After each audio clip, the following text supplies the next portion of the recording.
Oke, baik, berikan tepuk tangan yang paling meriah buat Tuhan Yesus pada siang hari ini.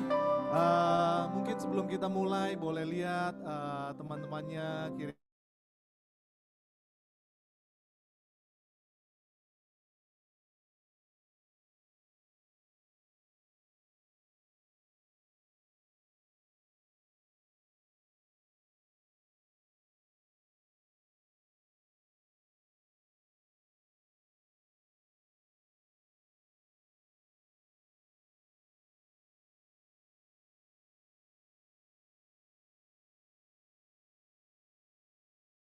Atau mungkin Renaldi.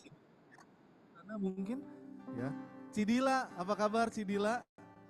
Get well soon. Oke, yuk.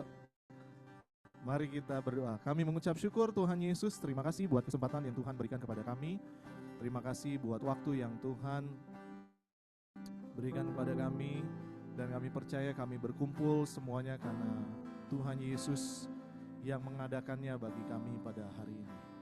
Terima kasih Tuhan, kami percaya Engkau ada bersama-sama di tengah-tengah kami saat ini, di dalam nama Tuhan Yesus Kristus. Haleluya, amin. Saya mengundang Bapak Ibu Saudara untuk bangkit berdiri.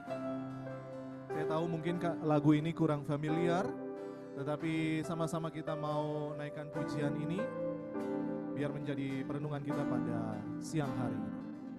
Search me, O Lord,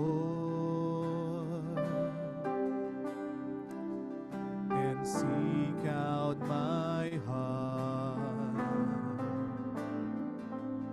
Surround me with your spirit and never be apart. Oh, where can I go from your spirit? And where can I go from your presence? As high as the heavens to the deepest sea, oh Lord, you are there. How great is your love and your mercy for me. With every breath I take, I will worship. In the way I pray, Lord, I surrender.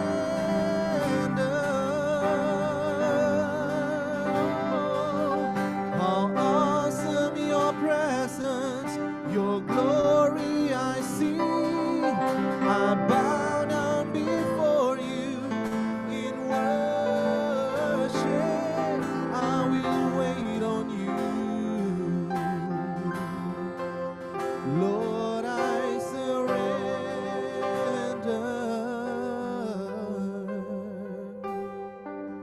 Search me, O Lord,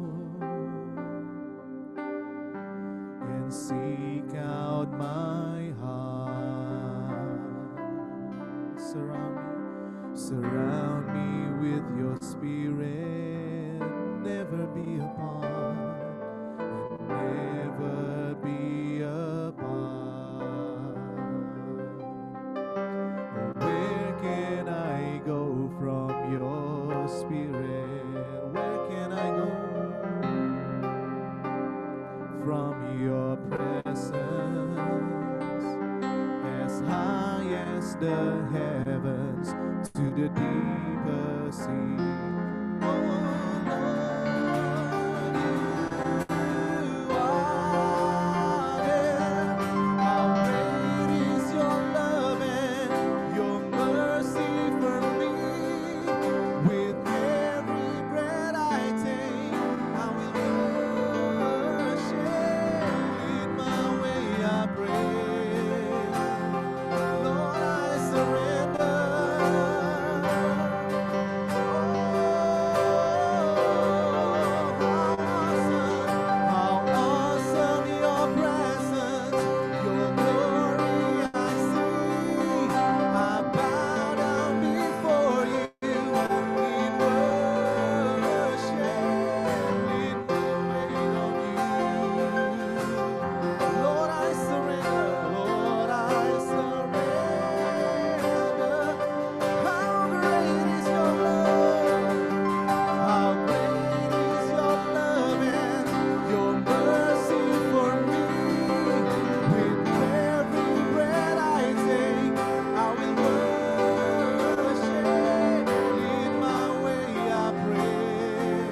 Your glory I see, I bow down before you in worship. I will wait on you. Lord, I surrender.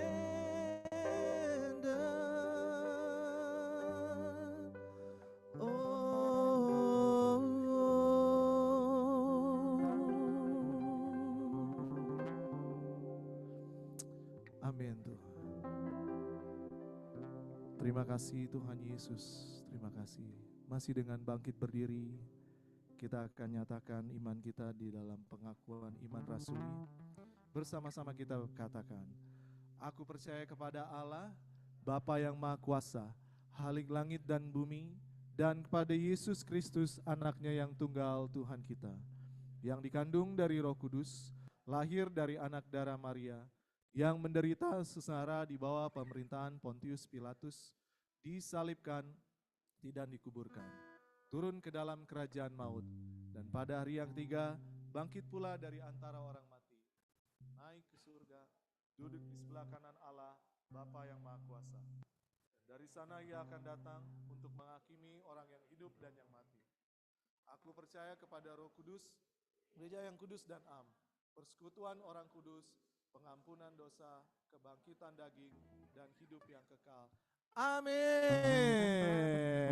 Kasih tos kiri kanannya sekali lagi. Depan belakangnya mungkin ada yang baru datang mungkin. Yes. Silakan duduk. Teman-teman semuanya, Bapak Ibu Saudara.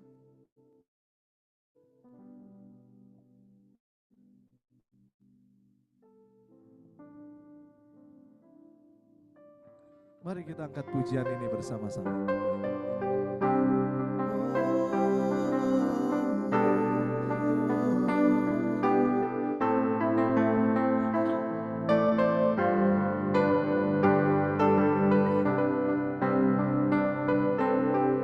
Mari kita renungkan kasih Tuhan dan kebaikan-Nya pada semua.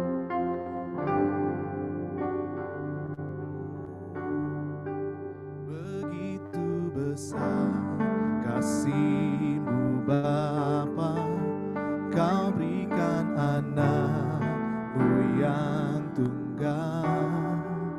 Di saat aku percaya, kasih menyelamatkanku, bukan sebagai hakim dunia, tapi penyelamat yang berkorban.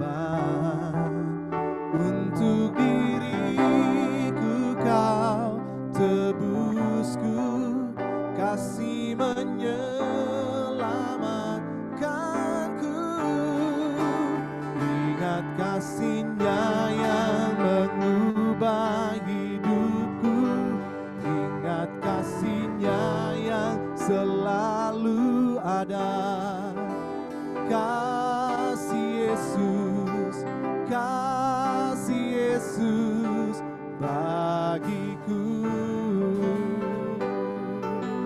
Oh, ingat bilur-Nya yang sembuhkan lukaku, ingat salib-Nya yang menebus aku. Kasih Yesus, kasih Yesus bagiku. Mari sekali lagi kita angkat pujian ini pada Tuhan.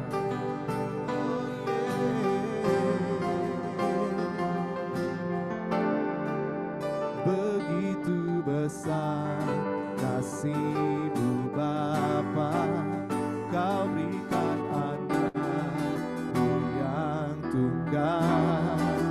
Di saat aku percaya, kasih menyelamatkanku, bukan sebagai hakim dunia, tapi penyelamat yang berkorban.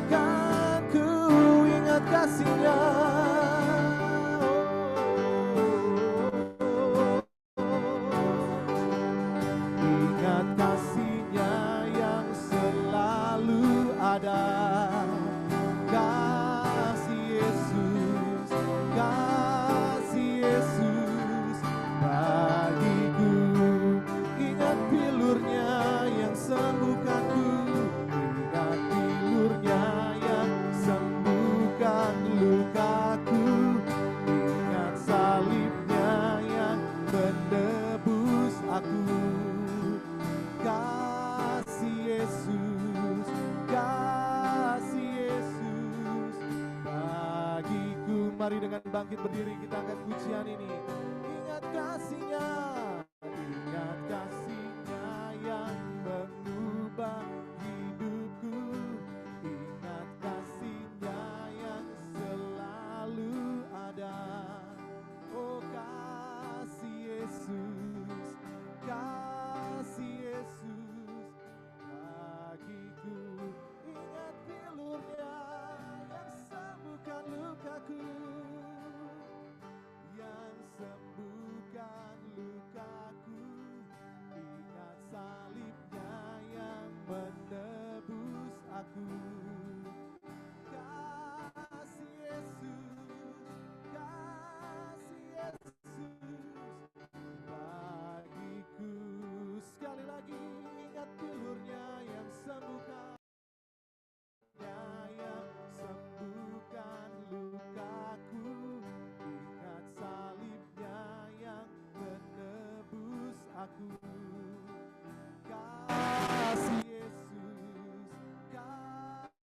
Yesus, kasih Yesus, kasih Yesus, kasih Yesus, kasih Yesus, kasih Yesus, kasih Yesus bagiku.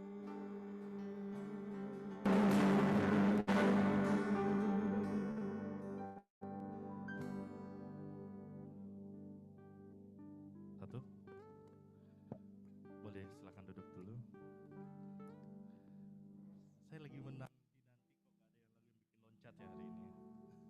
Tapi it's okay, kita punya warna yang berbeda-beda.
Yang taat terhadap segala peraturan. Orang dosa siapa yang di luar sana? Siapapun yang tidak melakukan hukum Taurat maupun orang-orang yang non-Yahudi, semuanya adalah orang berdosa. Nah, saya pikir attitude ini ada di mana-mana gitu ya. Saya memperhatikan kemarin pas Paus Fransiskus datang gitu ya. Dan ketika Paus Fransiskus datang, dia adalah seorang yang dengan semangat inklusifnya yang tinggi. Saya kok merasa beberapa orang tuh, oke lah kita tidak mau terlalu mengagungkan, mendewakan seseorang, dia bukan Tuhan, dia hanya manusia biasa. Tentu kita tidak perlu mendewakan. Tapi kenapa pula kita harus di tengah masalah, di tengah kedatangan Paus Fransiskus yang mencoba merajut kehidupan keberagaman, tiba-tiba ada orang-orang yang datang dengan menyinggung perbedaan-perbedaan antara Katolik dengan Kristen dan menekankan superioritas Kristen. Lalu ada pula yang mengatakan Paus itu networknya miliaran dan sebagainya. Narasinya secara tidak langsung ingin mengatakan bahwa don't glorify this guy. Siapa juga yang sedang mengglorifikasi dia gitu ya. Orang hanya di tengah dunia yang begitu hedon itu, Paulus datang dengan bentuk-bentuk kesederhanaan yang sebenarnya biasa saja sih. Tidak bisa dikatakan terlalu gimana. Tapi itu kan mengajarkan orang yang di tengah dunia yang menggemakan hedonisme, Paulus datang dengan kesederhanaan. Makanya dibilang kesederhanaan, sederhana saja. Kata Kotim, itu kan hal yang sehari-hari. Tapi karena kita terlalu termakan dengan glamor dunia, seolah-olah itu wah banget. Ya. Kenapa kita tidak bisa mengapresiasi hal itu? Ada orang yang tidak bisa mengapresiasi hal itu. Nah, saya mau bawa ke dalam konteks hidup kita sehari-hari. Samalah ketika kita bicara tentang orang Farisi gitu ya. Ketika melihat Yesus bergaul dengan orang-orang yang dianggap berdosa. Respons mereka kenapa bergaul sama dia? Benci sama Yesus hanya gara-gara Yesus berteman dengan orang-orang yang tidak layak ditemanin. Ada rasa di mana orang-orang Farisi itu merasa bahwa hanya diri mereka yang benar. Perasaan bahwa kita saja yang benar, orang-orang yang lain yang berbeda, entah itu Katolik ya, entah itu Islam, entah itu apapun, sebagai orang-orang yang tidak pantas, perasaan-perasaan benar ini harus kita hati-hati loh. Seolah-olah seolah-olah Tuhan Yesus tidak bisa bekerja lewat siapapun. Tentu kita tidak berkata bahwa agama mereka lebih benar dari agama kita. Kalau kita berkata begitu, ngapain kita jadi orang Kristen ya kan? Kenapa nggak mualaf aja gitu? Justru karena kita percaya iman Kristen adalah iman yang paling benar gitu ya. Tapi tidak berarti iman Kristen harus mendiskualifikasi iman yang lain. Tidak berarti iman Kristen harus lebih utama dari yang lain. Tapi saya mau menyoroti rasa diri paling benar. Itu ada di mana-mana. Ketika di dalam rumah tangga, saya juga sering merasa benar. Saya merasa benar, istri saya juga bisa begitu. Ketika kita di dalam persahabatan, di sekolah, dimanapun gitu ya kita berada, di kantor, kita seringkali bertemu dengan dualisme. Dualismenya adalah apa? Saya benar atau dia benar? Kalau dia benar berarti saya tidak benar. Sebegitu kan, kita terjebak ke dalam binary hidup seperti itu. Maka Kristus itu datang untuk, sebenarnya menarik ya, ketika Yesus memberikan perumpamaan itu, ternyata Yesus itu tidak begini loh. Salah kalau kita berpikir Yesus tidak menerima orang-orang Farisi. Yesus mencari mereka. Di dalam perumpamaan yang diberikan Yesus mencari mereka. Hanya saja mereka merasa tidak perlu Yesus. Tapi maka kalau begitu, kita juga jangan sampai kembali, saya mengoreksi diri saya ketika saya melihat orang-orang yang mengoreksi kayak Paulus gitu ya. Yang kemarin julid-julidnya nggak jelas gitu. Ketika saya kesel sama mereka, apakah nih saya juga sedang merasa diri lebih benar dari mereka? Saya merasa diri lebih benar karena saya tidak merasa diri benar. Menarik gitu ya. Karena bisa jadi begitu loh. Kalau saya di dalam pernikahan sedikit berbuka gitu ya. Dalam pernikahan dengan Caca, saya sering merasa diri benar karena saya tidak merasa diri benar. Saya bilang ke Caca, lu merasa dirimu benar banget. Jangan merasa diri benar. Terus saya dengan pedenya merasa diri dalam hati, ternyata di dalam hati saya merasa benar karena saya tidak merasa diri benar. Saya merasa benar karena saya masih mengapresiasi, masih berpikir bahwa saya mungkin salah. Maka saya merasa benar, lebih benar dari dia. Kita sering begitu loh. Si Farisi yang merasa diri benar, terus kita mendiskualifikasi si orang Farisi ini dengan merasa, oh dasar loh orang-orang merasa diri benar. Gak ada humble-nya. Tapi kita juga sedang merasa diri lebih benar dari mereka. That's how human's heart. Begitulah manusia dengan hatinya berdosa. Akarnya cuma satu loh. Kita merasa bahwa kita pusatnya. Kita merasa bahwa kita pusatnya, kita yang paling benar. Maka dosa selalu bicara tentang bukan lagi Tuhan yang menjadi pusat, tetapi kita yang menjadi pusat. Maka hari ini saya mengajak kita untuk merenungkan gitu ya. Pernahkah kita merasa diri kita yang benar, orang lain yang salah? Dasar lu salah. Atau jangan-jangan kita merasa diri benar karena kita merasa itu orang merasa diri benar, sedangkan aku tidak merasa diri benar loh, maka aku benar. Sama saja. Perasaan itu membuat kita terjebak ke dalam perasaan diri yang terbaik. Merasa diri yang paling pantas, merasa diri yang adalah pusat dari segala sesuatu. Mari kita ambil waktu sejenak, apapun perasaan kita, kebanggaan kita tentang diri kita. Injil meruntuhkan segala keangkuhan diri. Injil membawa kita untuk menyadari bahwa kita sebegitu berdosanya, tetapi kita diterima lebih dari yang bisa kita bayangkan. Mari kita ambil waktu.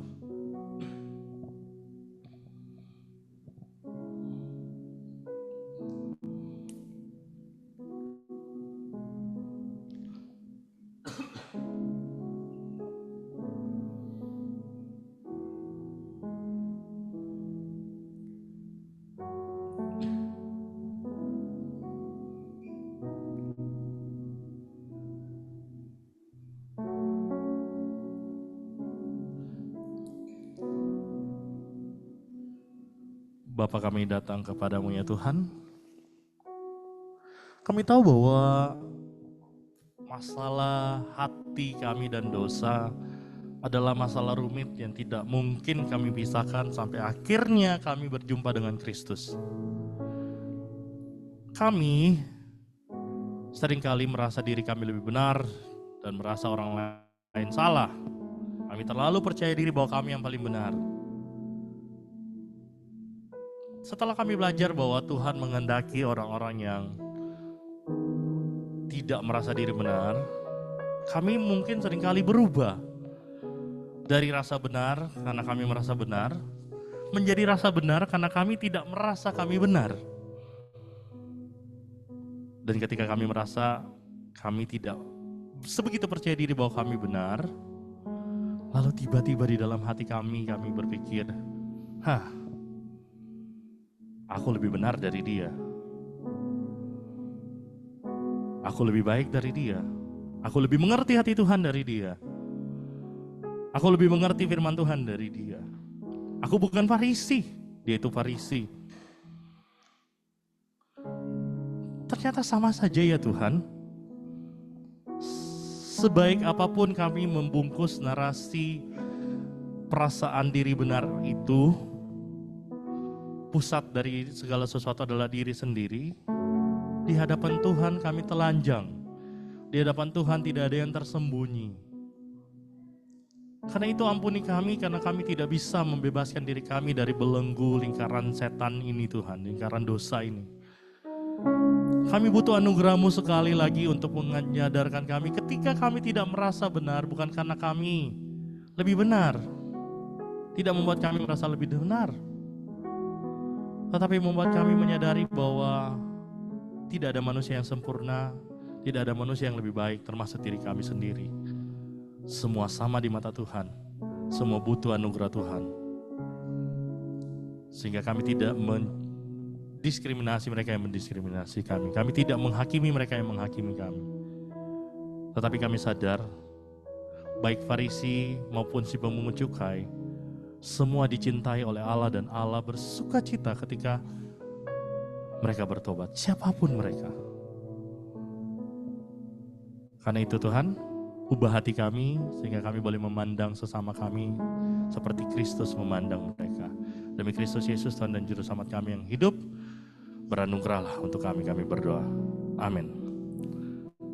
Dengarlah petunjuk hidup baru yang terambil dari ayat yang sama dengan tambahan Lukas 15 ayat 31 dan 32. Aku berkata kepadamu, demikian juga akan ada sukacita pada malaikat-malaikat Allah karena satu orang berdosa yang bertobat.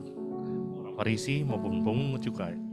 Kata ayahnya kepadanya, anakku, engkau selalu bersama-sama dengan aku dan segala kepunyaanku adalah kepunyaanmu. Kita patut bersukacita dan bergembira karena adikmu telah mati dan menjadi hidup kembali.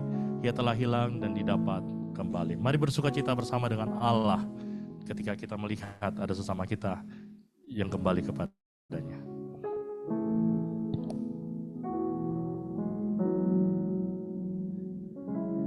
Baik, Broken Sense, sama-sama saya undang kita semua bangkit berdiri. Kita akan mendoakan anak-anak sekolah minggu kita. Mari kita bersatu dalam doa. Tuhan berkati sekolah minggu kami dan berkati anak-anak kami. Bless our Triple H, Hadasa Harmony Helena, and bless our Triple N, Nathan, Nadine, dan Nelson. Berkati guru-guru yang akan mengajar kami hari ini, memberkati seluruh rangkaian acara dari awal sampai akhir. Kiranya melalui pelajaran sekolah minggu hari ini, mereka semakin kagum akan Tuhan, semakin mengenal siapa Tuhan yang telah memanggil dan menyelamatkan mereka, dan semakin tertanam di dalam komunitas iman sehingga mereka boleh terus bertumbuh dari kecil. Terima kasih Bapak. Ke dalam tangan kasih-Mu kami serahkan anak-anak kami hanya di dalam nama Yesus. Mari siap kita sama-sama katakan, amin.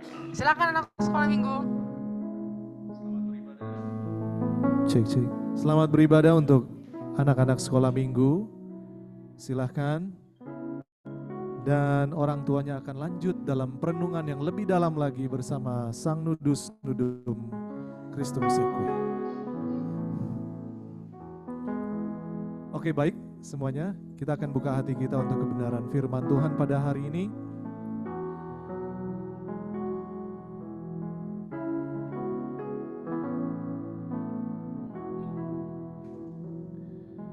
Jujur kadang ku tak sanggup menghadapi semua bebanku,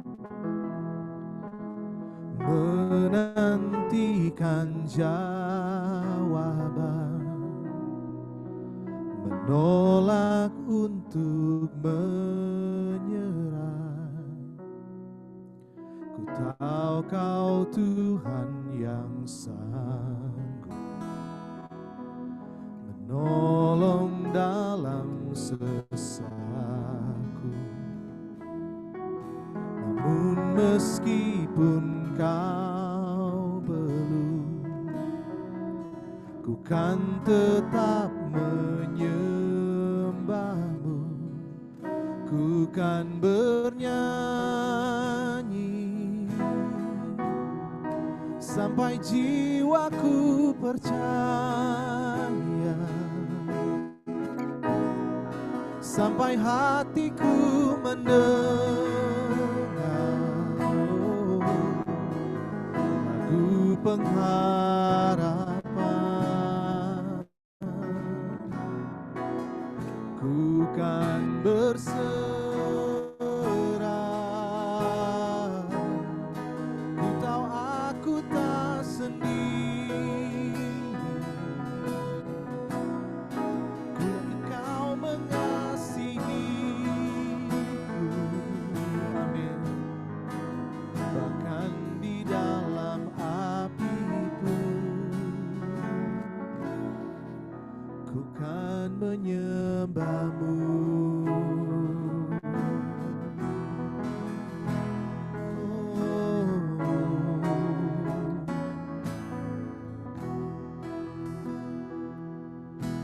Jujur kadang aku lalai bersandar pada kekuatanku,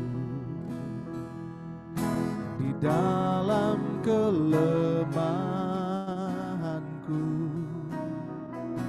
sempurnalah kuasa-Mu.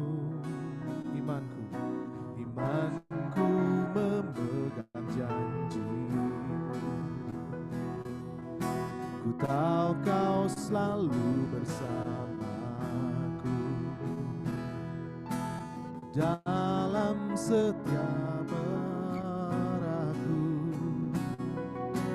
Kaulah damai tenangku, ku kan bernyanyi sampai jiwaku percaya, sampai hatiku mendengar lagu pengharapan.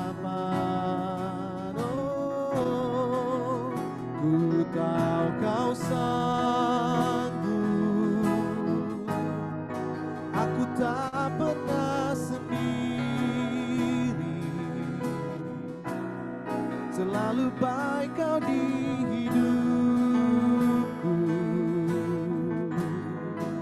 bahkan di dalam api pun ku kan bernyanyi, ku kan bernyanyi, sampai jiwaku percaya, sampai hatiku mendengar lagu pengharapan. Ku tahu kau sanggup, ku tahu kau sanggup. Aku tak pernah sendiri,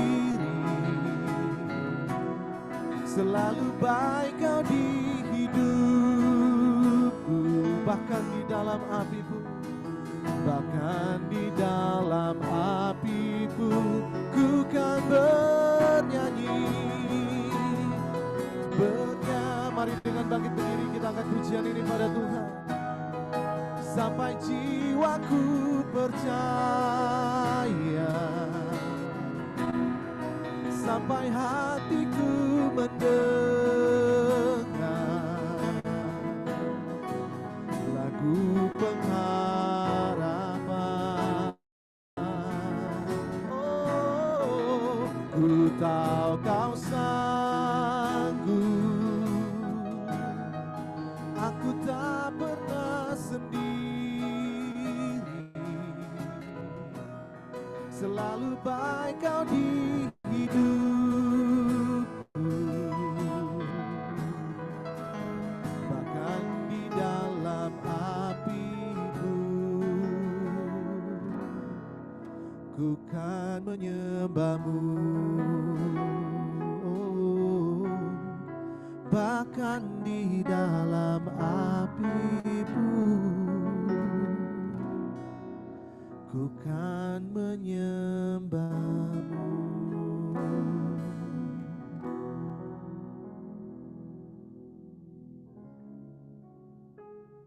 Tolong kami Tuhan, agar di momen ini kami bisa jujur di hadapan Allah. Kiranya firman-Mu menilik jiwa kami. Kiranya firman-Mu meneropong sukma kami, sehingga kami bisa terbuka apa adanya di hadapan-Mu dan mengizinkan diri dikoreksi oleh-Mu. Roh Kudus, Roh kebenaran yang bicara kepada setiap kami, mengajar kami, menyampaikan pesan spesifik yang butuh kami dengar saat ini. Tolong kami di dalam pengenalan kami akan Allah, agar kami selangkah lagi maju. Terima kasih Bapak yang baik. Di dalam nama Yesus kami berdoa dan kami mengucap syukur. Mari kita yang siap mendengarkan firman sama-sama katakan amin. Silakan duduk, berkonsep. Shalom, apa kabar? Selamat siang. Kabar baik? Tidak selalu baik. Jujur. Masih waras. Jujur.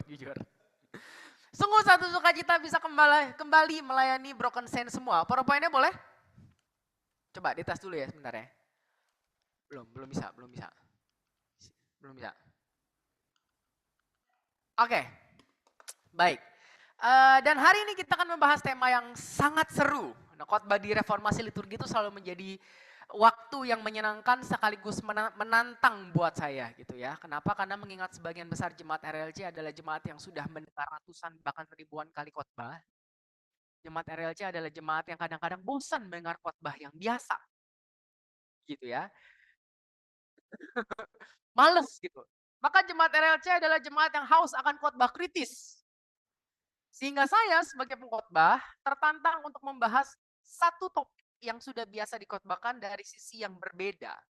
Sisi yang kadang-kadang uncomfortable untuk dibahas di gereja kebanyakan. Dan itu yang ingin saya lakukan hari ini. Ambillah contoh tema surrender yang jadi tema bulan September RLC sebagai contoh. Kita sudah sering kalilah mendengar khotbah dengan tema surrender. Biasanya khotbah ini dinilai atau dibidik dari perspektif permainan kata-kata perbedaan antara pasrah, menyerah, dan berserah. Pernah dengar khotbah dengan tema kayak gitu? Apa bedanya pasrah, berserah, menyerah, surrender gitu ya? Atau kita seringkali mendengar khotbah surrender dari perspektif jargon let go and let God. Atau surrender dari khotbah di Getsemani, jadilah kehendakmu bukan kehendakku. Semuanya bagus, semuanya baik. Tapi biasanya khotbah kayak gini tuh bermain di area yang aman. Kenapa aman? Karena biasanya khotbah tipe model begini itu lahir dari konteks saya mau memilih pekerjaan A atau B, yang mana yang kehendak Tuhan. Maka surrender biasanya dinilai sebagai lakukan yang terbaik. Interview di A, interview di B, lalu surrender. Serahkan kepada Tuhan hasilnya. Kalau A yang duluan menerimamu, maka A adalah kehendak Tuhan. Kalau B yang duluan menerimamu, maka B adalah kehendak Tuhan. This is surrender. Tapi entah A atau B, keduanya aman karena keduanya adalah pilihan pekerjaan yang sudah diseleksi sebelumnya. Maka A atau B sama-sama putih. Hanya saja karena sama-sama putih, maka pilihan A atau B itu seringkali jadi membingungkan. Dan disinilah kita butuh campur tangan Tuhan. Jadi sebenarnya entah hasilnya A atau B, kita sudah mengukur bahwa keduanya itu aman. Dan ini berlaku untuk semua pilihan A atau B yang sudah diseleksi sebelumnya. Pacar yang mana ya Tuhan? Si A atau si B? Kota yang mana ya Tuhan? Kota A atau B? Jurusan yang mana ya Tuhan? Jurusan A atau B? Dalam semua kasus ini, A atau B sudah diukur dalam pikiran kita dan hasilnya seimbang. Entah si A atau si B yang jadi pacar saya, nggak masalah karena keduanya oke. Keduanya sudah lulus kriteria. Entah jurusan A atau B, tetap saya kuliah. Entah kota A atau B, tetap saya melangkah ke masa depan. Tapi kita tidak boleh salah milih kan? Maka tetap saya surrender dan serahkan keputusannya kepada Tuhan. Tapi alangkah indahnya salah memutuskan di antara dua pilihan yang sama-sama baik. Salah memutuskan antara spaghetti atau fettuccine adalah salah memutuskan yang sangat indah. Karena kalaupun salah, sama-sama makan pasta, sama-sama senyum, sama-sama kenyang. Sama-sama enak. Kalau bukan konteks A atau B yang sama-sama baik seperti ini, biasanya tema surrender tuh dikaitkan dengan serahkan dirimu dan masa depanmu untuk masuk ke dalam pelayanan. Biasanya kisah surrender seperti ini banyak kita dengar di mahasiswa teologi semester 1. Yang tidak pernah menyangka bahwa tiba-tiba panggilan pelayanan datang kepada mereka dan mereka harus memutuskan apakah mereka tetap berjalan dalam rencana masa depan yang selama ini sudah mereka rancang atau berbelok. Dan akhirnya mengikuti panggilan Tuhan. Dan rata-rata mereka yang kasusnya seperti ini akhirnya memilih panggilan Tuhan dan jadi pendeta. Jadi mahasiswa teologi semester 1. Lah tentu ada pengorbanan besar dari pihak mereka, tentu. Tapi kalau kita tanya lebih jauh kepada mahasiswa ini, rata-rata dari mereka kan berkata bahwa sebenarnya mereka tahu bahwa menyerah kepada panggilan Allah adalah pilihan yang baik dan benar buat mereka. Mereka tahu bahwa mereka tidak akan bahagia dan tidak akan merasa penuh kalau memilih pilihan yang lain. Maka sebenarnya mereka surrender untuk memilih pilihan yang mereka tahu baik dan benar buat mereka. Mereka surrender untuk memilih pilihan yang mereka tahu akan membuat mereka lebih bahagia dan penuh. Tapi apakah benar ini surrender? Memilih dari dua pilihan yang sama-sama baik? Apakah benar itu let go and let God? Memilih pilihan yang kita tahu memang benar dan baik dan lebih membahagiakan kita, itu surrender?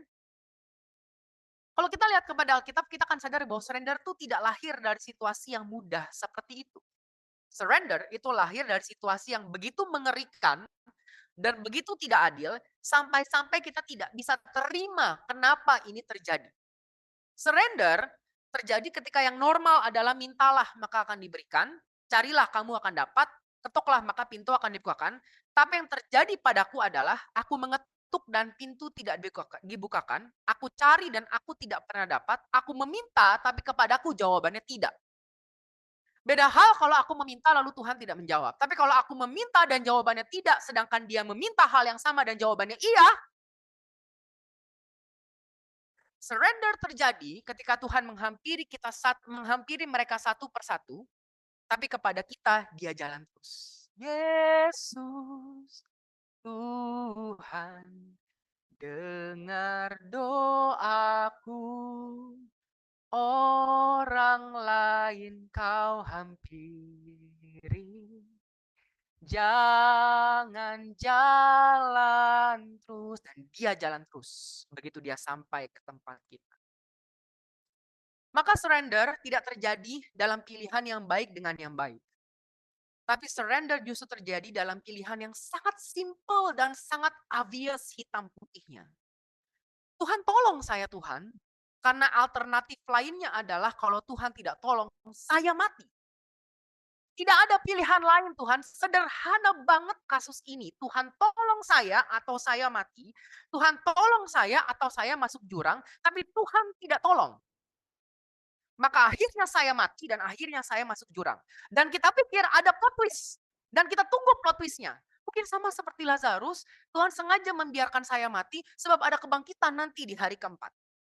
Mungkin Tuhan sengaja membiarkan saya masuk jurang sebab jurang ini sebenarnya adalah jalan pintas menuju padang yang berumput hijau. Maka kita tunggu kebaikan di balik segala sesuatu yang pasti sudah Tuhan simpan sampai kita sadar, plot twist. Kematian tidak berujung kepada kebangkitan, kubur tetap terisi, sakit tetap terasa sampai akhir. Dan jurang, tetap gelap, tetap sunyi, tetap dingin, dan tetap terasa seperti lembah bayang-bayang maut. Dan broken sense, dari tempat yang tidak adil dan tidak wajar seperti inilah konsep surrender yang Alkitabiah lahir. Maka surrender bukanlah sebuah deklarasi bakti di atas puncak kerohanian di mana seseorang dengan penuh pengertian dan kebajikan berkata kepada Tuhan, aku berserah dan aku percaya. Surrender adalah sebuah ratapan jiwa penuh kepahitan yang memutuskan untuk bergulat dengan Tuhan semalam-malaman sebab dia butuh untuk melihat Tuhan muka dengan muka untuk mendapat jawaban dari pertanyaan, kenapa? Kenapa Tuhan?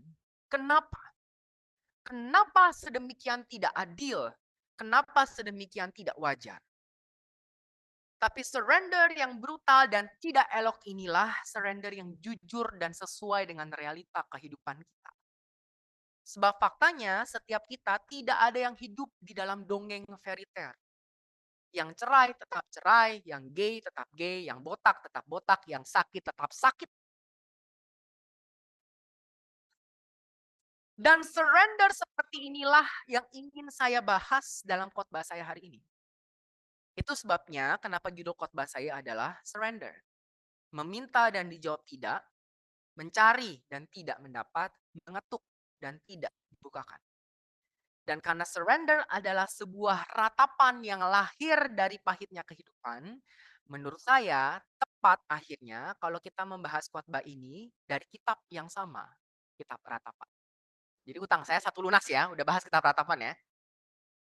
Boleh saya undang Lea untuk membacakan ayat ini untuk kita semua. Ratapan 3 ayat 1 sampai 24. Yes. Oke, pembacaan Alkitab hari ini Ratapan 3 ayat 1 sampai 24. Akulah orang yang melihat sengsara disebabkan cambuk mukanya. Ia menghalau dan membawa aku ke dalam kegelapan yang tidak ada terangnya. Sesungguhnya aku dipukulnya berulang-ulang dengan tangannya sepanjang hari. Ia menyusutkan dagingku dan kulitku, tulang-tulangku dipatahkannya. Ia mendirikan tembok sekelilingku, mengelilingi aku dengan kesedihan dan kesusahan. Ia menempatkan aku di dalam gelap seperti orang yang sudah lama mati. Ia menutup segala jalan keluar bagiku. Ia mengikat aku dengan rantai yang berat. Walaupun aku memanggil-manggil dan berteriak minta tolong, tak didengarkannya doa aku. Ia merintangi jalan-jalanku dengan batu pahat dan menjadikannya tidak terlalui. Laksana beruanglah menghadang aku, laksana singa dalam tempat persembunyiannya. Ia membelokkan jalan-jalanku, merobek-robek aku dan membuat aku tertegun. Ia membidikan panahnya, menjadikan aku sasaran anak panah. Ia menyusupkan ke dalam hatiku segala anak panah dari tabungnya. Aku menjadi tertawaan bagi segenap bangsaku, menjadi lagu ejekan mereka sepanjang hari. Ia mengenyangkan aku dengan kepahitan, memberi aku minum ipuk. Ia menemukan gigi-gigiku dengan memberi aku makan kerikil. Ia menekan aku ke dalam debu. Engkau menceraikan nyawaku dari kesejahteraan. Aku lupa akan kebahagiaan. Sangkaku hilang lenyaplah kemasyuranku dan harapanku kepada Tuhan. Ingatlah, Aku akan sengsaraku dan pengembaraan aku, akan ipuh dan racun itu. Jiwaku selalu teringat akan hal itu dan tertekan dalam diriku. Tetapi hal-hal inilah yang kuperhatikan. Oleh sebab itu, aku akan berharap. Tak berkesudahan kasih setia Tuhan, tak habis-habisnya rahmat-Nya. Selalu baru tiap pagi, besar kesetiaan-Mu. Tuhan adalah bagianku, kata jiwaku, oleh sebab itu aku berharap kepadanya. Oke, tepuk tangan dulu buat Lea. Thank you, Lea. Panjang ya, 24 ayat ya. Baik, Broken Saints, kitab Ratapan tuh ditulis oleh sekelompok imam di masa pembuangan dengan mengatasnamakan Nabi Yeremia. Jadi kitab Ratapan itu adalah sebuah pseudograf. Bukan Yeremia yang tulis, tapi diatasnamakan oleh Yeremia. Pertanyaannya, kenapa Yeremia? Dua alasan. Pertama, pada saat itu Yeremia itu sudah dikenal sebagai penggubah syair ratapan. Dua Tawarik bilang Yeremia membuat suatu syair ratapan mengenai Yosia. Dan sampai sekarang ini semua penyanyi laki-laki dan penyanyi perempuan menyanyikan syair-syair ratapan mengenai Yosia dan mereka jadikan itu suatu kebiasaan Israel, semuanya itu tertulis dalam syair-syair ratapan. Dan kedua, alasan kedua kenapa kitab ini diatributkan kepada Yeremia, karena tampaknya penulis ratapan itu hendak mengasosiasikan kitab ratapan dengan konfesi Yeremia. Pada masa pembuangan, draft pertama kitab Yeremia, yaitu Yeremia 1-20, itu sudah dipegang sama komunitas pembuangan. Dan sudah dibaca sama komunitas pembuangan. Dan di Yeremia 1-20 ada satu bagian yang sangat terkenal yang namanya konfesi Yeremia. Ada 5 puisi di mana sang nabi Yeremia itu mengungkapkan, mengkonfesikan isi hatinya yang pedih dan pahit kepada Allah karena penganiayaan yang dia alami. Ada 5. Dan makin lama, konfesi Yeremia ini menyuarakan kepedihan yang semakin mendalam, semakin mendalam, semakin mendalam, sampai puncaknya di konfesi kelima, Yeremia tuh mengutuki hari kematiannya sendiri. Mengapa gerangan aku keluar dari kandungan melihat kesusahan dan kedukaan sehingga hari-hariku habis berlalu dalam malu. Pertanyaan yang mengutuki dirinya sendiri. Nah, dalam cara yang sama, dalam Ratapan ada 5 pasal, 5 puisi yang disusun dengan cara yang sama dengan konfesi Yeremia. Semakin lama, Ratapan itu semakin pahit, semakin pahit, semakin pahit, dan memuncak di pertanyaan terakhir. Apa engkau sudah membuang kami sama sekali? Sangat murkakah engkau terhadap kami? Karena Ratapan ingin mengambil alurnya Yeremia, maka diatributkan kepada Yeremia. Kalau benar demikian, maka penulis Ratapan itu memaksudkan kitab Ratapan untuk dibaca dalam 2 cara. Pertama, bacalah dia sebagai sebuah konfesi personal. Ratapan itu bukan kitab narasi yang bisa dibaca dalam sebuah pemisahan. Oh, saya sedang membaca ratapan orang lain. Oh, saya sedang membaca kepedihan orang lain. Ratapan harus dilihat sebagai pengakuan hati saya sendiri. Deklarasi jiwaku sendiri, keterbukaan rahasiaku yang ditulis secara terbuka. This is my secret. Disuarakan di dalam tulisan Ratapan. Dan yang kedua, Ratapan harus dibaca dalam sebuah eskalasi. Semakin lama, kitab ini semakin merobek jiwamu semakin dalam. Semakin lama kitab ini membawa jeritan hatimu semakin keras, tapi semakin lama kitab ini juga membawamu semakin dekat dengan tahta Allah, sebab semakin lama tangisan ketidakadilan yang kau rasakan semakin bergaung di telinga Allah. Keep this in mind, dua hal ini. Dan masuklah kita ke dalam konteks Ratapan. Kitab Ratapan tuh ditulis di masa pembuangan, pasca kehancuran Yerusalem. Kita semua tahu lah ya, tahun 586 Yehuda dihancurkan sama Babel dan penduduknya ditawan, dibawa ke Babilonia. Tapi yang tidak kita sadari adalah proses penaklukan ini tuh terjadi bertahun-tahun. Jadi bukan sekali serang habis, tidak. Bertahun-tahun pelan-pelan, perang berkali-kali, pengepungan selama berbulan-bulan. Dan selama masa ini, mereka kehilangan tanah air, mereka melihat raja mereka diturunkan, bait Allah hancur, hampir semua keluarga mereka mati dibunuh, dan sekarang mereka sendiri jadi budak di tanah asing. Sekalipun terdengar tidak sensitif, tapi menurut saya kondisi mereka saat itu sama seperti kondisi Gaza saat ini. Atau mungkin lebih parah. Dan ini menjadi hal yang ironis bahwa mereka yang pernah merasakan sekarang melakukan kepada orang lain. But this is what they felt.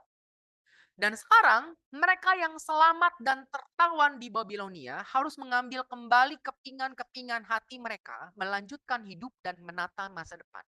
Tapi bagaimana caranya mereka hidup, bagaimana caranya mereka menata masa depan, sementara bayang-bayang kematian yang kemarin belum hilang. Kehancuran tanah air dan kematian keluarga mereka itu bukan sesuatu yang terjadi 100 tahun lalu. Itu masih terngiang, masih berputar di pikiran mereka. Bau daging terbakar itu masih tercium di hidung mereka. Teriakan bayi-bayi darah daging mereka sendiri masih terus menghantui tidur mereka. Tubuh orang tua mereka yang tidak bernyawa masih terpotret jelas di mata mereka. Aroma darah itu masih mengecap di lidah mereka. Rasa sakit hati dan rasa tidak terima itu masih menghujam hati mereka. Bagaimana caranya mereka hidup dan melangkah ke masa depan sementara trauma ini masih membelenggu jiwa mereka? Lagi pula masa depan macam apa yang bisa dibangun di tempat pembuangan seperti ini? Ini kan bukan seperti kita sekarang ada di tempat yang indah. Kita adalah tawanan perang dan budak di tempat pembuangan. Jadi sampai sekarang pun penderitaan masih berlangsung, sampai sekarang pun penindasan masih terjadi. Masa depan model apa yang bisa lahir dari masa lalu dan masa kini yang sedemikian pedih? Konteks yang sulit seperti inilah kita peratapan lahir. Para imam pembuangan harus menyediakan solusi penggembalaan bagi umat yang terluka. Sehingga umat yang terluka ini bisa berdamai dengan masa lalu yang pahit, bisa melanjutkan hidup di tengah pembuangan, sambil tetap tidak kehilangan iman dan pengharapan bagi masa depan. Solusi penggembalaan model apa yang bisa ditawarkan kepada umat yang sudah sedemikian terluka? Kita ratapan. This is interesting. Kenapa ratapan? Dari semua jawaban yang bisa disediakan, kenapa ratapan? Jadi alih-alih menutupi rasa luka dan buru-buru mengajak jemaat untuk melupakan yang lalu, membuka lembar baru, and move on, para imam ini memilih untuk mencatat setiap luka umat yang telah terjadi dalam sebuah kitab. Dan mengajak seluruh jemaat untuk meratapi luka itu bersama. Alih-alih berkata Allah baik dan memberikan 1001 apologetika kenapa Allah yang baik mengizinkan kejahatan yang sedemikian keji terjadi, para imam malah memutuskan untuk ikut menggugat Allah, ikut bertanya kenapa kepada Allah, dan ikut menuntut jawaban. Para imam memilih jalur yang jauh berbeda dari 3 teman Ayub. Mereka ikut meratap, ikut menjustifikasi sakit, ikut menjustifikasi tudingan kepada Allah, dan ikut bertanya kepada Allah. Dan para imam ini tidak tanggung-tanggung dalam mengajak jemaat menghadapi luka. Dalam kitab Ratapan kita melihat gambaran-gambaran yang sedemikian real dipakai. Seperti gambaran wanita yang diperkosa. Dipakai di kitab Ratapan. Lenyaplah dari putri Sion segala kemuliaannya karena melihat telanjangnya, kenajisan melekat pada ujung kainnya. Gambaran bayi dan anak-anak yang mati kelaparan di pangkuan ibunya. Jatuh pingsan kanak-kanak dan bayi di lapangan-lapangan kota. Kepada ibunya mereka bertanya, adakah roti dan anggur? Sedang mereka jatuh pingsan seperti orang yang gugur menghembuskan nafas di pangkuan ibunya. Gambaran raja yang ditangkap dan ditawan. Orang yang diurapi Tuhan, nafas hidup kami tertangkap. Padahal kami pikir dalam naungannya, kami bisa hidup. Dan yang paling sedih dan yang paling visual adalah gambaran ibu yang memasak bayinya sendiri untuk bisa bertahan hidup. Dengan tangan sendiri wanita yang lemah lembut memasak anak-anak mereka untuk makanan mereka tatkala runtuh putri bangsa. Broken Sense kalau benar kita peratapan harus dibaca sebagai sebuah konfesi yang jujur, ada kemungkinan besar gambaran ini bukan sekedar metafora, tapi ini memori. Ini bukan sekedar gambaran, this is real thing. Ini sejarah, ini benar-benar terjadi. Ini memori. Jadi ketika umat pembuangan membaca kitab Ratapan ini, mereka seperti menghidupkan kembali trauma yang selama ini mereka kubur tanpa berani dihadapi. Maka pembacaan kitab Ratapan oleh umat pembuangan tidak mungkin terjadi dalam suasana yang tenang dan syahdu seperti tadi Lea membaca. Oleh pembaca aslinya, kitab Ratapan adalah kitab yang literally diratapkan. Karena setiap kali kitab ini dibacakan, trauma itu terulang lagi, memori itu terulang lagi. Maka pembacaan kitab Ratapan lebih menyerupai sebuah perkabungan dan kedukaan yang histeris daripada sebuah liturgi rohani yang khidmat. Dan tidak ada keraguan dalam benak para imam mengenai kemana semua ratapan ini harus ditujukan. Dalam kitab ratapan, selain para imam tidak ragu untuk menggambarkan luka yang terjadi secara sevisual mungkin, para imam juga tidak ragu dalam menyatakan siapa yang mendatangkan luka ini. Ratapan 2 ayat 2-5 menulis, tanpa belas kasihan Tuhan memusnahkan. Dalam murkanya yang menyala-nyala, ia mematahkan tanduk Israel, menarik kembali tangan kanannya, dan tangan kanannya yang ditarik sekarang diacungkan seperti seteru kepada kita. Tuhan menjadi seorang seteru. Nah, tentu para imam ini tahu bahwa semua petaka ini terjadi karena dosa mereka sendiri. Tuhanlah yang benar, aku telah memberontak terhadap firman-Nya, kata kitab ratapan. Tapi itu justru semakin menekankan kebutuhan untuk meratap kepada Allah. Sebab kalau perasaan tidak adil dan tidak terima harus diratapkan kepada Allah, apalagi perasaan berdosa, apalagi perasaan pertobatan. Itu sebabnya kenapa para imam menasihatkan umat untuk justru semakin meratap kepada Allah. Berteriaklah kepada Tuhan dengan nyaring, hai putri Sion, jangan kau berikan dirimu istirahat. Bangunlah, mengeranglah pada malam hari, curahkanlah isi hatimu bagaikan air di hadapan Tuhan. Jadi kitab ratapan adalah sebuah paradoks. Di satu sisi dia adalah curahan hati, tidak terima yang penuh marah. Di sisi lain dia adalah sebuah doa yang berharap pertolongan dan pemulihan. Lebih baik ratap tangis atau doa pengharapan, semuanya dilampahkan di hadapan Allah. Dan ini jadi salah satu alasan kenapa para imam menulis kitab ini. Para imam sedang memastikan bahwa setiap pergumulan dan setiap harapan dimaknai dalam konteks hubungan dengan Allah. Kamu marah, lari kepada Allah dan tuntut jawaban dari Dia. Kamu dendam, lari kepada Allah dan bergulat dengan Dia, buat Dia merasakan pedih yang kau rasakan. Kamu butuh pertolongan, lari kepada Allah dan meratap di hadapannya. Apapun itu, larilah mendekat kepada Allah, bukan menjauh dari Allah. Maka entah ratapan atau pemohonan, entah kepedihan atau pertolongan, semuanya diubah menjadi alat iman untuk mendekat kepada Allah. Dan tujuan mendekat kepada Allah ini makin terlihat tatkala kita sadar bahwa kitab ratapan ini harusnya dibacakan secara bersaut-sautan. Dalam liturginya, kitab ini seharusnya dibacakan di antara dua imam. Kalau kita melihat struktur kitab ratapan itu ada dua tokoh utama yang sedang meratap. Yang satu sang nabi yang diyakini sebagai Yeremia, dan yang kedua adalah umat Allah yang dilambangkan sebagai putri Sion. Dan ratapan harusnya dibacakan oleh dua imam. Satu imam membacakan bagian sang nabi, imam yang lain membacakan bagian putri Sion, bergantian. Nah, bagian pertama adalah ratapan sang nabi tentang putri Sion. Ah, betapa terpencilnya kota itu yang dahulu ramai. Laksana seorang jandalah ia. Di sini, sang nabi, aku, meratap tentang putri Sion. Dia. Aku meratap tentang dia. Disambut dengan ratapan putri Sion tentang dirinya sendiri. Lihatlah ya Tuhan, pandanglah betapa hina aku ini. Aku meratap tentang aku. Disambut lagi dengan ratapan sang nabi tentang putri Sion. Ah, betapa Tuhan menyelubungi putri Sion dengan awan dalam murkanya. Aku, lagi-lagi, meratap tentang dia.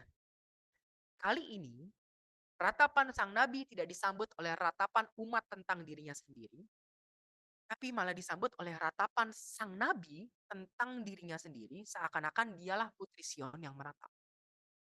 Suddenly something's changed. Ratapan 3:1 bilang begini, akulah orang yang melihat sengsara disebabkan oleh cambuk murkanya. Siapa aku? Nabi. Melihat sengsara disebabkan oleh cambuk murkanya. Siapa dia? Putri Sion. Allah marah kepada umatnya. Tapi dalam ayat kedua dan ketiga, bukan putri Sion tiba-tiba, tapi aku yang dipukul Allah. Ia menghalau dan membawa aku. Sesungguhnya aku dipukulnya berulang-ulang. Jadi suddenly ada perubahan. Pada bagian ini, rupanya sang nabi telah mengambil ratapan umat sebagai bagian dari ratapannya sendiri. Sehingga dia tidak lagi meratapi umat dari luar lingkaran, tapi dia masuk ke dalam lingkaran dan meratapkan ratapan umat dari hatinya sendiri. Maka di sini, si aku meratap tentang dia yang adalah juga aku. Batasan antara nabi dan umat mulai ngeblur, batasan antara yang meratap dan yang diratapi mulai bias. Dan yang ngeblur ini akhirnya melebur menjadi satu dalam ratapan bersama yang dibacakan oleh dua imam sekaligus. Ratapan 3 ayat 40 sampai 42. Marilah kita. Sudah tidak ada lagi aku atau kamu, aku atau dia, tapi kita.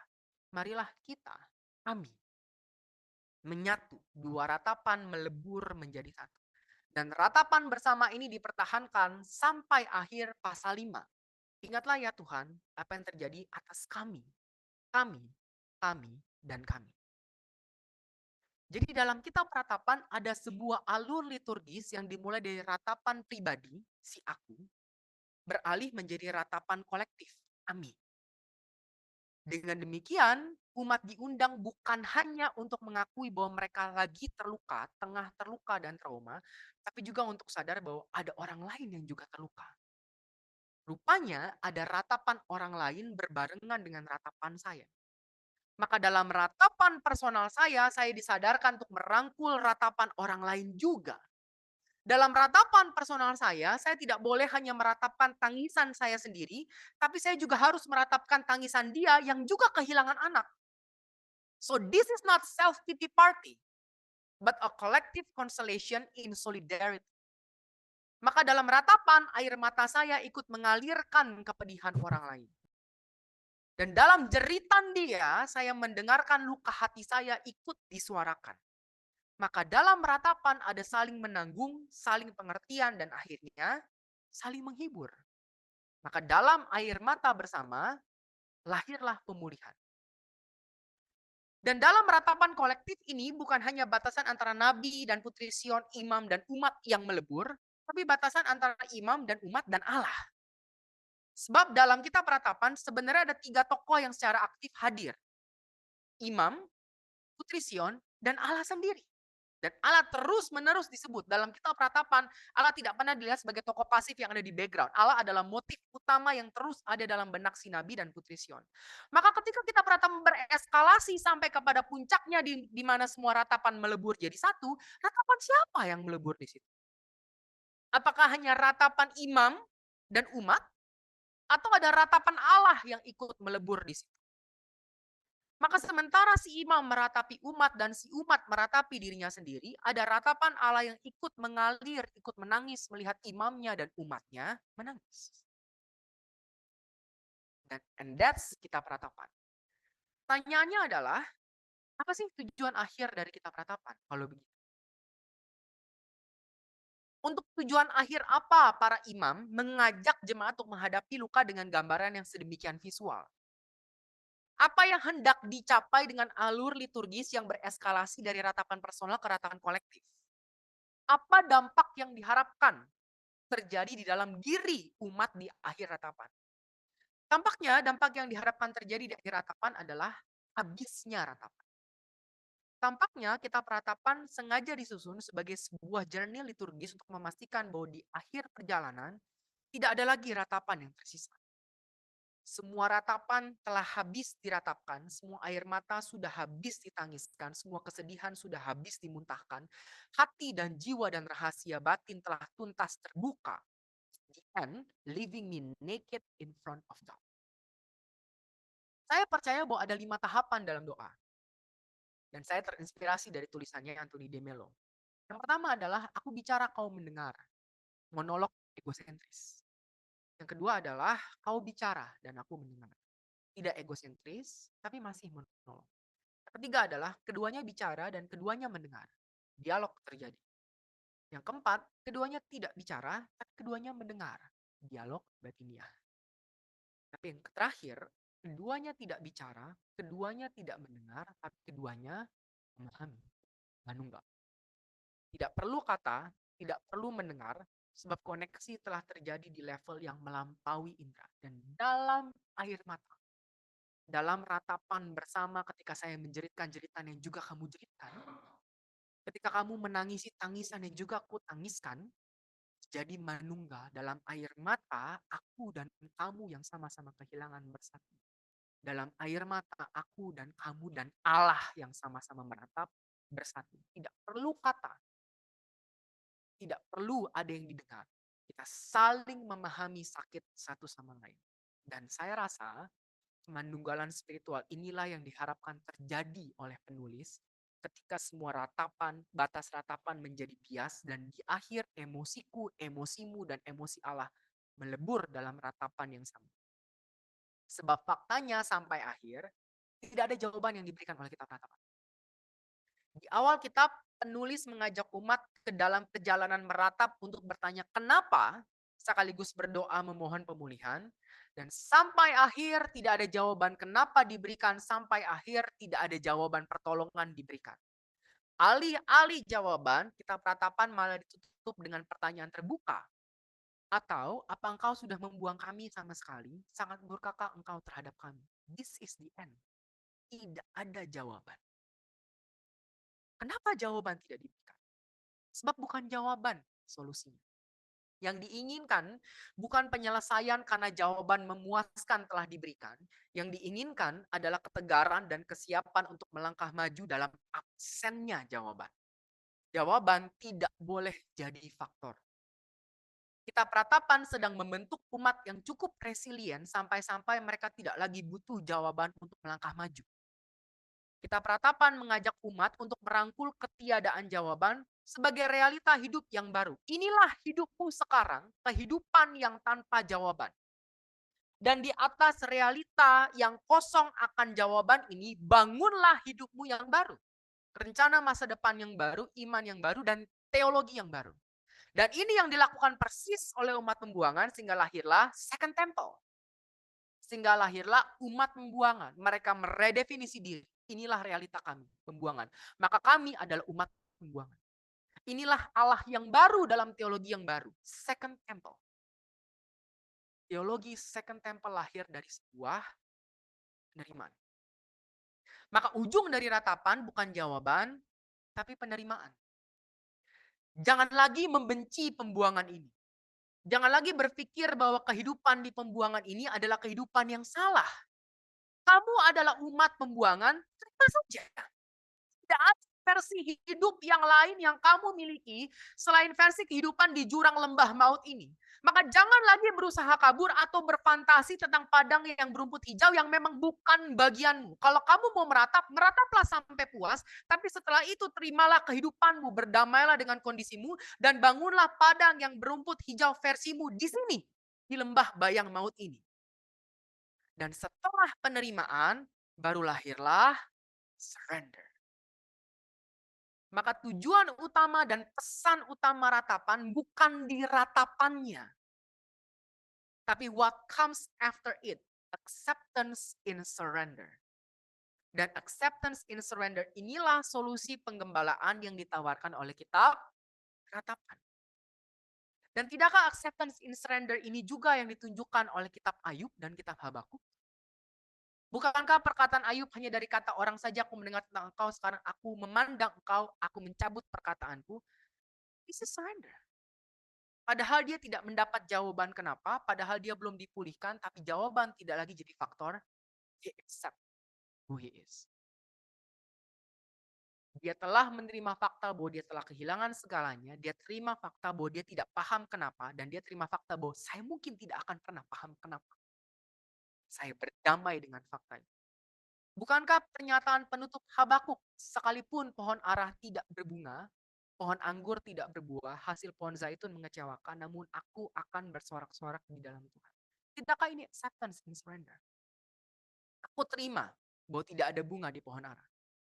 Aku terima bahwa tidak ada buah di pohon anggur. Aku terima bahwa kandang itu kosong. Ya sudah. Ya sudah. Aku tidak akan lagi berandai-andai. Coba kalau penuh, coba kalau penuh. Tidak, inilah realita. Tapi di sini aku memuji Tuhan. Di sini, kandang yang kosong ini, di ground zero ini aku bersorak-sorak di dalam Tuhan. Di dalam Allah yang menyelamatkan. Maka di akhir khotbah saya, Broken Saint, saya ingin kembali kepada awal, pada pernyataan saya tentang apa itu surrender. Surrender bukanlah sebuah deklarasi bakti di atas puncak kerohanian di mana seseorang dengan penuh pengertian dan kebajikan berkata kepada Tuhan, aku berserah dan percaya. Surrender adalah sebuah ratapan jiwa penuh kepahitan. yang memutuskan untuk bergulat dengan Tuhan semalam-malaman sebab dia butuh untuk melihat Tuhan muka dengan muka, untuk mendapat jawaban dari pertanyaan kenapa, Tuhan kenapa, sekalipun akhirnya dia tidak mendapat jawaban. Tapi apa mungkin sebenarnya ratapan inilah wujud dari puncak iman itu? Ketika kita kembali percaya tanpa jawaban. Isn't that faith? Ketika kita kembali menata tanpa pemulihan. Bukankah itu iman? Bukan saya percaya karena Tuhan menjawab, tapi saya percaya sekalipun Tuhan tidak menjawab. Bukankah itu iman? Maka jadilah kehendakmu bukan kehendakku Tuhan, sekalipun kehendakmu adalah penderitaan yang tanpa jawaban. I let go and let God. Mari kita bersatu dalam doa. Tuhan tolong kami untuk mampu memahami kebenaran firman-Mu. Selagi kami masuk ke dalam kitab ratapan dan menyelami realita kehidupan yang dialami oleh umat pembuangan, dilema teologis yang harus dihadapi para imam, jawaban dalam ratapan yang diberikan sebagai solusi, absennya jawaban sebagai realita hidup, penderitaan yang tidak berhenti sebagai fakta kehidupan. Mampukan kami untuk menemukan iman kami di sana. Mampukan kami to surrender di dalam lembah bayang-bayang maut itu. Mampukan kami untuk surrender di tengah absennya jawaban itu. Memberkati setiap kami selagi kami masuk ke dalam perjamuan kudus. Ingatkan kami akan Allah, Tuhan kami Yesus Kristus, yang menerima in surrender seluruh salib, seluruh luka, semua hukuman di dalam dirinya yang tidak bersalah. Cengkeram hati kami Tuhan, dan berkati kami.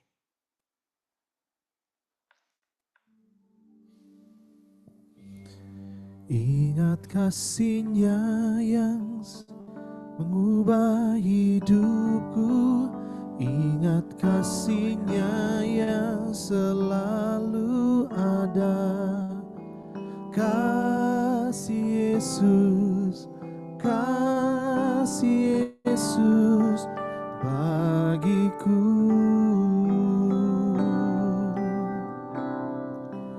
Ingat bilur-Nya yang sembuhkan lukaku, ingat salib-Nya yang menebus aku. Kasih Yesus, kasih Yesus bagiku. Ingat bilur-Nya. Sebenarnya sama-sama kita bangkit berdiri.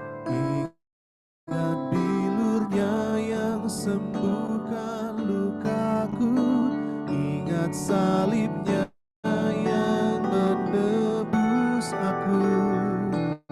Kasih Yesus, kasih Yesus, kasih Yesus, kasih Yesus bagiku. Rekan saya semari angkat tinggi-tinggi roti yang menjadi lambang dari tubuh Kristus. Dan dengarlah firman Allah. Sebab apa yang telah aku teruskan kepadamu telah aku terima dari Tuhan, yaitu bahwa Tuhan Yesus pada malam waktu ia diserahkan, mengambil roti, dan sesudah itu ia mengucap syukur atasnya, ia memecah-mecahkannya dan berkata, inilah tubuhku yang diserahkan bagi kamu, perbuatlah ini menjadi peringatan akan aku. Mari dalam iman kita makan roti yang menjadi lambang dari tubuh Kristus ini bersama-sama.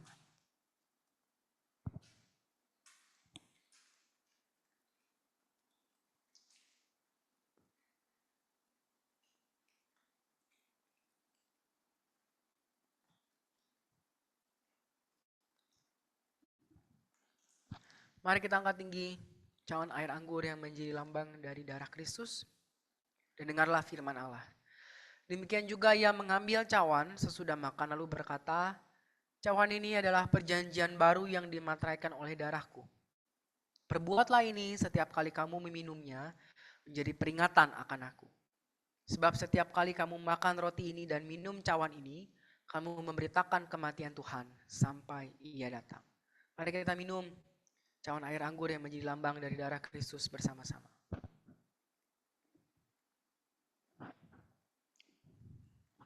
Mari ambil waktu sejenak untuk berdoa di hadapan Allah, untuk mengucap syukur kepada Tuhan, dan untuk merenungkan kebenaran firman Tuhan.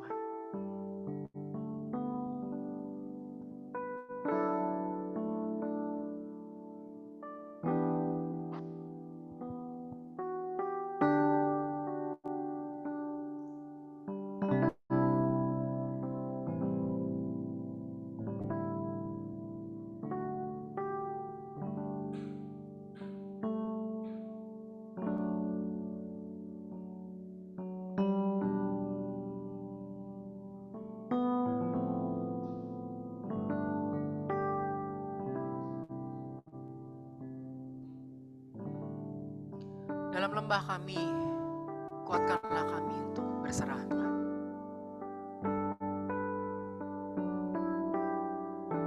Dalam doa yang dijawab tidak, dalam permintaan yang tidak kunjung datang, dalam pintu yang tidak kunjung terbuka, mampukanlah kami untuk menerima dan berserah. Kalau kami harus merataplah bersama kami. Sebab sungguh tidak adil kehidupan kami Tuhan. Sebab sungguh tidak mudah kehidupan kami. Maka merataplah bersama kami.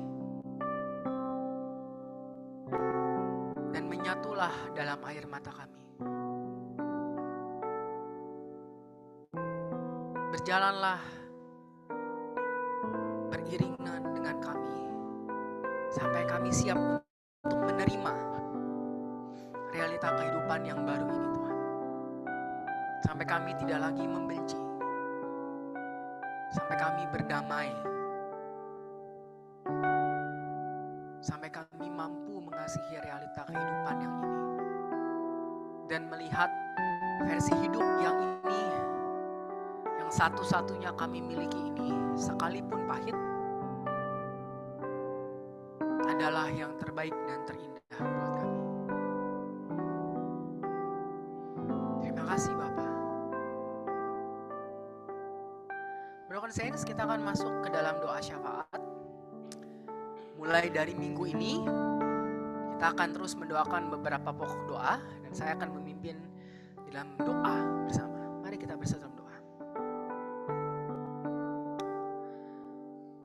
Bapak, kami bersatu hati, dan kami memohon pertolongan Tuhan untuk Mama Is dan Ancis, Ibu Rovina, yang tumbuh benjolan di payudaranya. Dalam keterbatasan Tuhan, tolonglah.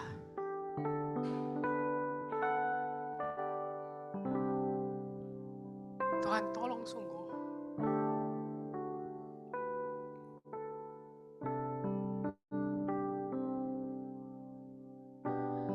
Dalam ketiadaan cara, kami berseru kepada Tuhan. Tuhan, tolong sungguh.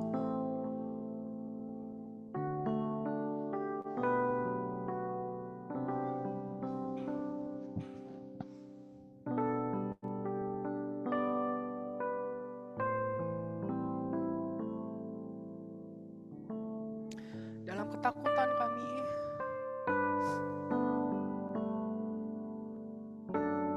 dalam ketidakberdayaan kami, dalam perasaan hopeless seorang anak, Tuhan tolong.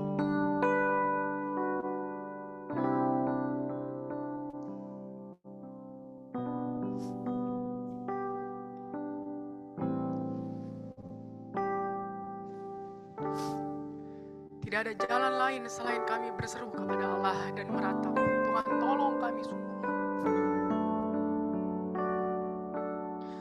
Berikanlah kesembuhan-Mu Tuhan. Kasihanilah kami. Berbelas kasihanlah kepada kehidupan yang sudah sangat sulit ini Tuhan. lepaskanlah kami dari beban ini. Bapa, tolong. Tidak ada pada kami kekuatan, Tuhan. Tidak ada pada kami cara. Maka kasihanilah sungguh. Belas kasihan-Mu sungguh, Tuhan. Anugerahkanlah kesembuhan. Berikanlah jalan keluar. Bekerjalah dengan cara-Mu yang ajaib. Buka pintu, Tuhan. Jawab kami. Sebab kami mencari wajah-Mu. Tuhan, tolong sungguh. Dari dasar hati kami yang lirih, kepada telinga Allah, kepada hati-Mu, kami memohon pertolongan dan kesembuhan. Kami juga mau berdoa buat Cidila yang sedang sakit. Tuhan, tolong, Tuhan. Anugerahkanlah kesembuhan-Mu kepada Cidila. Agar jangan sampai sakitnya ini terus menjadi beban yang harus dipikul terus-menerus.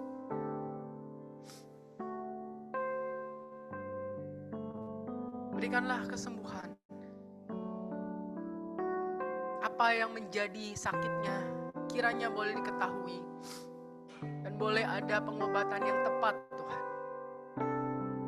Tuhan, tolong sungguh. Kami juga ingin berdoa buat gereja kami, Bapa. Anugerahkanlah pertumbuhan kepada gereja kami. Selagi kami mencari wajah-Mu dan bertumbuh di dalam firman-Mu, lihatlah kami. Pimpin kami, bentuk kami, dan bawa kami ke dalam rencana apapun yang Tuhan mau. Pilkada yang akan dilaksanakan tanggal 27 November ini nanti, sekaligus pelantikan presiden dan wakil presiden, kami serahkan ke dalam tangan Tuhan. Anugerahkanlah keamanan, Tuhan. Berikanlah damai sejahtera. Di tengah pergolakan politik ini, izinkanlah kondisi kondusif boleh terjadi, sehingga kami tidak terus-menerus ketakutan dan terus-menerus resah.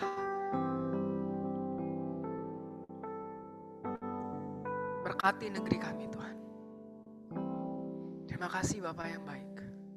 Kami tahu Engkau Allah yang mendengar dan menjawab setiap doa. Hanya di dalam nama Yesus kami berdoa dan kami mengucap syukur. Mari siap kita sama-sama katakan, amin. Silakan duduk.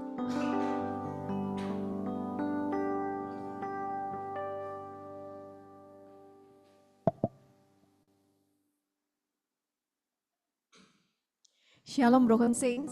Ya, saya di sini nggak ingin menambah ratapan dan penderitaan saudara-saudara semua dengan kemudian mengatakan bukalah apa yang ada di dompetmu, berikan semuanya ke dalam perbendaharaan Tuhan, atau mari transfer sebanyak-banyaknya gitu ya. Saya tidak akan menambah penderitaan itu.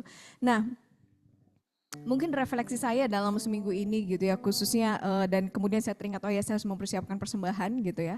Nah kurang lebih sama gitu apa yang disampaikan oleh Pastor Fing, bahwa hari-hari ini kan kita melihat lah ya kedatangan Paus Fransiskus ke Indonesia gitu ya. Dan sebagai orang percaya kan tentunya kita tidak bisa menutup mata gitu, bahkan seharusnya peduli dan berbuat sesuatu tentang situasi politik gitu ya, situasi hukum, kemanusiaan, keadilan sosial gitu ya, ekonomi di negara kita ini gitu. Kita memiliki responsibility akan hal itu. Dan saya pikir kedatangan Paus Fransiskus ke Indonesia gitu ya, seperti memberikan pemandangan gitu yang kontradiksi gitu. Apa yang sedang terjadi di dalam bangsa kita, apa yang kita bisa teladani dari pemimpin-pemimpin kita, tentunya beberapa waktu belakangan ini menjadi sebuah teladan yang kelihatannya kurang baik dari pemimpin negara gitu ya, beberapa tokoh lah ya, dan kemudian juga pemimpin-pemimpin rohani gitu ya, pendeta-pendeta gereja-gereja, banyak hal yang seringkali bertolak belakang dengan apa yang menjadi pesan Injil. Tetapi kedatangan Paus gitu menunjukkan sesuatu yang berbeda menjadi berbeda kalau kata Pastor Tim, karena ternyata kehidupan para pemimpin rohani misalnya, atau bahkan mungkin kehidupan kita menjadi bertolak belakang dengan itu gitu ya, menjadi berbeda, menjadi kelihatannya sesuatu yang bukan aneh lah ya, menjadi sesuatu yang berbeda karena kehidupan kita tidak seperti itu gitu ya. Nah, saya cukup mengikuti gitu ya, sedikit mengikuti bagaimana Paus Fransiskus ini gitu ya, khususnya ketika beliau terpilih menjadi paus gitu. Nah, kan kita semua tahu ya bahwa dia memiliki satu kepedulian yang tinggi gitu. Nah, dulu waktu zaman saya masih bukan dulu lah ya, mungkin masih sekarang. Ketika pentamatik gitu ya, saya melihat orang Katolik tuh lembek lah ini. Karena kan dulu pentamatik kan gitu ya, ibadahnya berapi-api gitu ya, kesaksiannya berapi-api gitu ya. Confidence-nya tuh nggak ada yang ngalahin orang karismatik lah. Gitu, pokoknya confident habis gitu ya. Makanya kalau WL udah paling bagus memang yang dulunya orang pentamatik gitu, karena bisa mampu membawa suasana dengan baik gitu, karena confidence-nya tuh sangat tinggi sekali. Jadi melihat orang Katolik yang ibadahnya kalem-kalem aja gitu, yang kelihatannya hidupnya juga begitu-begitu aja tuh kayak lembek loh gitu kan. Padahal ternyata akhirnya ketika semakin beranjak dewasa gitu ya, belajar lebih dalam lagi, ternyata kebalik gitu. Dan ketika Paus Fransiskus ini terpilih gitu jadi paus gitu ya, dia bikin ya dalam beberapa waktu tertentu lah, dia bikin satu komite gitu ya, untuk melihat atau mengumpulkan data tentang kondisi planet gitu ya, kondisi planet bumi gitu ya. Dia kan sangat concern dengan lingkungan hidup kan ya, dan dia mengumpulkan ahli, mengumpulkan data gitu ya, dan setelah data itu terkumpul dia juga panggil para teolog gitu ya untuk merefleksikan data itu, dan dia juga memanggil ahli-ahli di bidang-bidang lingkungan hidup untuk kemudian mengolah itu, mengkaji itu menjadi satu apakah yang perlu kita lakukan gitu. Dan ketika si paus ini berkunjung ke Prancis, dia bertemu dengan Menteri Lingkungan Hidup di sana. Menteri Lingkungan Hidup ini tahu apa yang dilakukan oleh paus gitu, dan kemudian meminta paus untuk berbicara di Dewan Eropa pada waktu itu tentang isu lingkungan hidup. Dan walaupun paus bilang gitu waktu itu, akhirnya tidak semua hal bisa disepakati, banyak negara yang kemudian terkejut dan kelihatannya kita nggak bisa melakukan ini gitu ya. Tetapi paus bilang bahwa gereja harus menjadi pionir akan hal itu, dan iman kita menuntut kita untuk melakukan hal itu gitu. Dan kita tahu lah ya kepeduliannya terhadap para pengungsi, orang-orang yang terpinggirkan gitu ya. Bahkan ketika paus ini menerima penghargaan gitu ya, dan penghargaannya itu dia menerima uang yang menurut dia itu lumayan besar dari Saudi Arabia. Dia mempersembahkan seluruhnya itu kepada pengungsi di Rohingya gitu. Dan yang mungkin saudara-saudara juga tahu ketika dia menerima, saya lupa ya hadiah dari siapa, mobil Lamborghini, dan dia jual itu dan dia berikan kepada orang-orang yang tidak mampu untuk pendidikan mereka gitu. Jadi ketika melihat paus kemudian datang Indonesia, dan saya teringat tentang hal-hal itu gitu ya. Satu hal yang saya ingat adalah di dalam Roma 12. Karena itu saudara-saudara, demi kemurahan Allah aku menasihatkan kamu supaya kamu mempersembahkan tubuhmu sebagai persembahan yang hidup, kudus dan berkenan kepada Allah. Persembahan itu adalah ibadahmu yang sejati. Jadi persembahan itu adalah yang sejati, adalah hidup kita yang kita bawa di hadapan Allah. Dan hidup itu adalah gaya hidup kita. Paus menjadi begitu dihormati kan bukan karena sekedar penceritaan, oke gue datang ke Indonesia, gue naik Innova deh, enggak. Ini kan terjadi karena gaya hidupnya yang memang seperti itu. Jadi ini adalah persembahan kita yang sesungguhnya adalah sebenarnya gaya hidup kita yang sesuai dengan Injil. Gaya hidup kita yang sesuai dengan pesan Injil. Gaya hidup kita yang sesuai dengan pesan salib.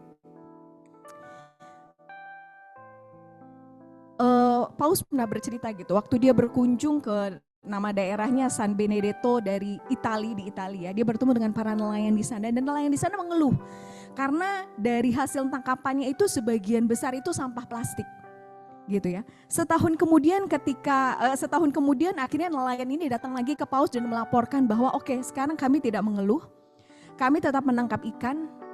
Walaupun tetap sebagian besar tangkapan kami adalah plastik. Jadi waktu itu nelayan itu mengambil plastik 24 ton dari laut. Dengan hanya kapal yang sederhana yang isinya paling 5-6 orang. Dan nelayan ini bilang, Kami tidak lagi mengeluh, tetapi kami mengambil ini jadi bagian dari tanggung jawab kami. Bahwa selain mencari ikan, kami pun mencari plastik, membersihkan sampah plastik dari laut. Saya pikir ini adalah sebuah persembahan yang hidup kepada Allah. Dari kehidupan kita, gaya hidup kita, bagaimana kita mengusahakan sesuatu yang baik dari hal-hal yang sederhana yang dapat kita lakukan. Dan bahkan mungkin ketika tidak ada satupun dari hidup kita yang bisa kita persembahkan kepada Tuhan, Paulus di dalam khotbahnya di GBK kemarin, dia mengutip dari Mother Teresa, dia katakan adalah ketika kita tidak memiliki apapun untuk diberikan, hendaklah kita memberikan ketiadaan itu. Dan ingatlah, bahkan ketika kamu tidak menuai apa-apa, jangan pernah lelah untuk menabur. Mari kita berdoa. Kami mengucap syukur Tuhan, Engkau Allah yang memahami kami lebih dari diri kami sendiri.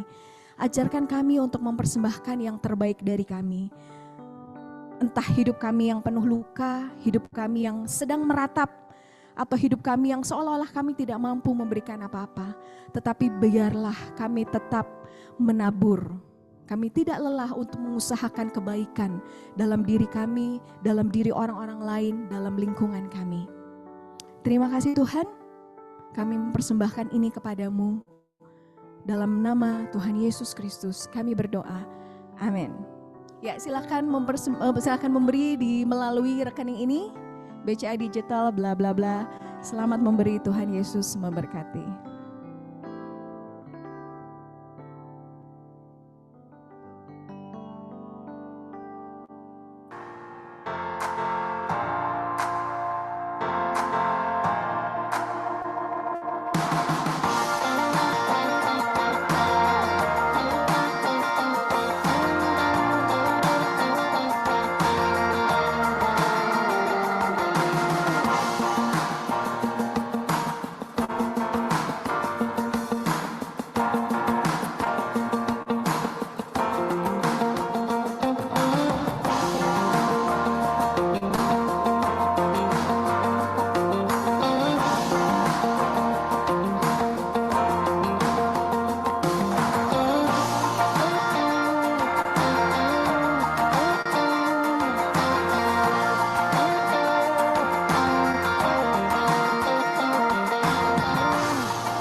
Oke, saya mengundang Bapak Ibu semuanya untuk bangkit berdiri.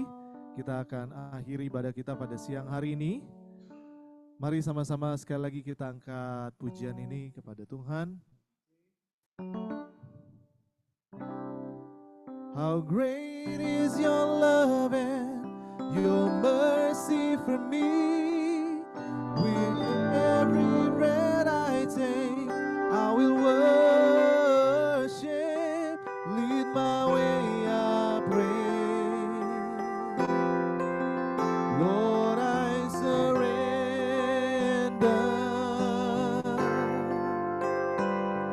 How awesome your presence, your glory I see. I bow down before you in worship. I will wait on you. Lord, I surrender. Lord, I surrender. Lord, I surrender. Lord, I surrender.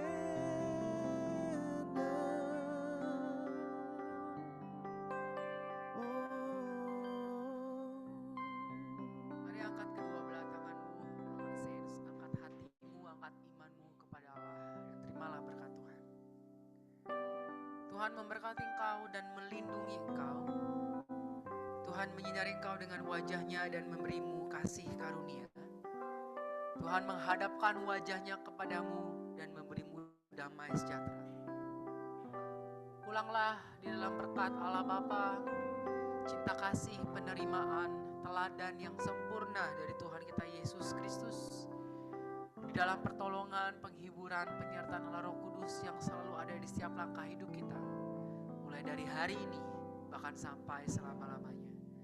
Mari setiap kita yang sudah terima berkat Tuhan sama-sama katakan, amin. Amin. Selamat hari Minggu, Tuhan Yesus memberkati.